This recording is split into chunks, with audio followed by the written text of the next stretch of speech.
John Bert wonakala John Bert bafowethu aye John Bert aye abafana bakamgqomeni laba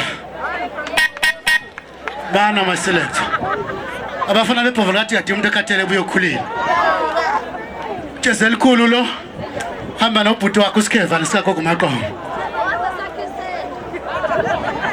kuyisibusiso kuthina ukuthi sibe ingxenye emcimbini obekwe umne wethu Khabazela uBahobhe ingakho ngithe mangena ngathi sizivakashi la asifuna ukuyibona sicwaseka sicela ukuthi nisiphathe kahle niyazi emakhaya ukuthi umuntu mayivakashile uphathwa kahle kuze ayophinda abuye ngelinye ilanga kuyavotwa ke la siyojabula nje nathi singabafana bakamgqumeni uyithola sekushiya ukuthi hayi eJolvet nathola amavoti amangaka ngokuyithemba kwethu nangomsizwa bethu nanokuthi siyazi ukuthi ingoma siyayenza siyabajabulisa abantu ngicela abafethu nijabule la kusemcimbini kuzojatshulwa akekho umuntu odlulile emhlabeni ozofihlwa ubani owazi uthando la cela isandla phezulu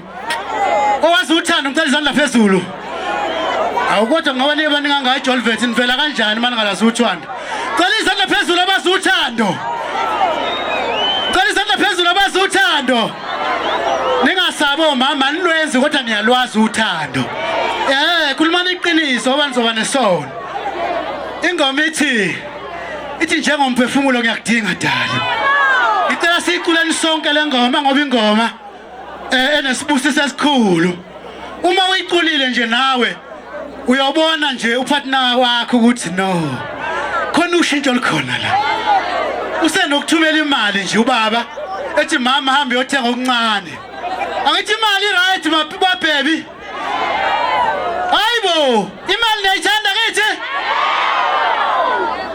emthala kangaka emthala kangaka emthala kangaka emthala kangaka emthala kangaka emthala kangaka yeah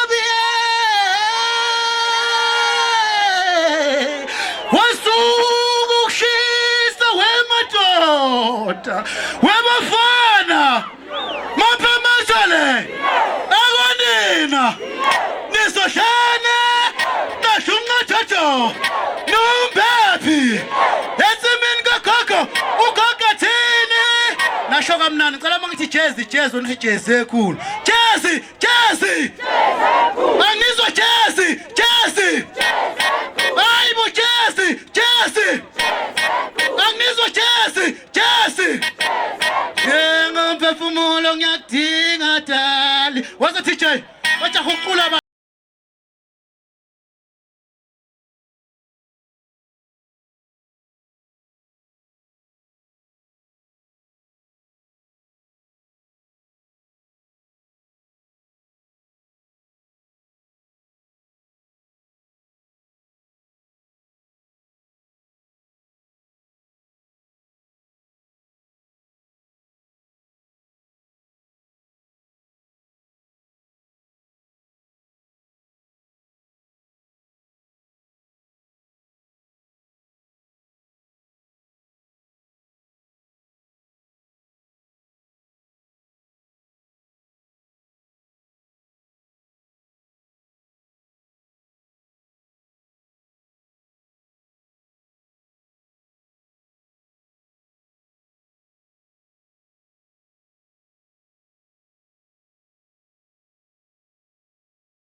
Njengomphefumulo ngiyakudinga dali.